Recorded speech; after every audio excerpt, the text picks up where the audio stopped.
Eh bien salut à tous, aujourd'hui dans cette vidéo nous allons parler du Axio Neon N2Q, un téléphone chinois de pure souche avec un prix en dessous des 100 € et des caractéristiques non négligeables.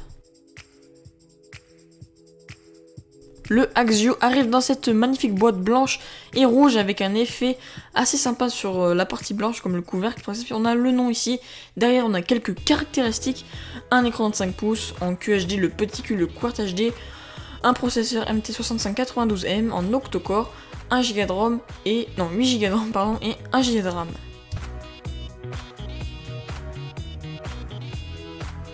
On va s'empresser de l'ouvrir, on tombe directement sur le téléphone qui est normalement dans des plastiques que j'ai déjà enlevé. Ensuite, en ouvrant le petit couvercle blanc, on va tomber sur deux coques qui est déjà fournies avec le téléphone, une qui ne sert absolument à rien et une à rabat, donc avec la paix qui remplace la coque officielle à l'arrière. Donc voilà, une coque assez classique mais très bien finie avec un toucher agréable. Fourni avec, on a aussi un adaptateur secteur tout noir, prise USB classique. Ainsi qu'un câble USB micro USB pour le recharger ou bien le connecter à votre ordinateur. Et enfin des écouteurs intra-auriculaires assez classiques. Donc le téléphone, on va en parler à présent. Il est comme ceci, on enlève le plastique qui nous montre que c'est un écran de 5 pouces en petit Q HD.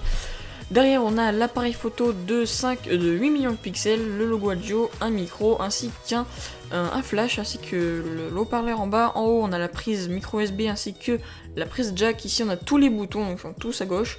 Ici la trappe pour enlever l'arrière, un autre micro. Et en fait tout simplement c'est tout. Il y a déjà un film protecteur installé sur le téléphone, donc ça c'est super cool.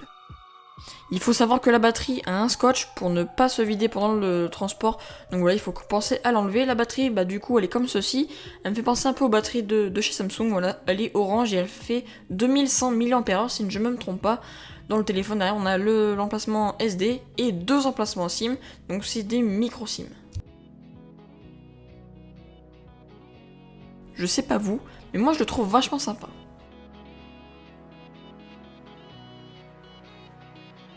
Ça y est, on va pouvoir l'allumer. Donc on appuie sur le bouton power à gauche. On voit un écran KitKat avec le logo Android, de Android 4.4, donc KitKat. Ensuite on va avoir le logo Axio sur un fond blanc, donc c'est très simple. On voit les angles de l'écran qui sont assez sympas. Donc il y a du reflet, donc on ne verra pas grand chose. Mais c'est un écran qui est quand même de très bonne qualité. C'est pas un écran 2K, mais c'est quand même un écran de bonne qualité pour un téléphone de ce prix là, donc le prix du téléphone. Je vous mettrai dans la description pour ceux qui voudraient savoir, et vous pourrez trouver ce téléphone sur la boutique de Tiny Deal.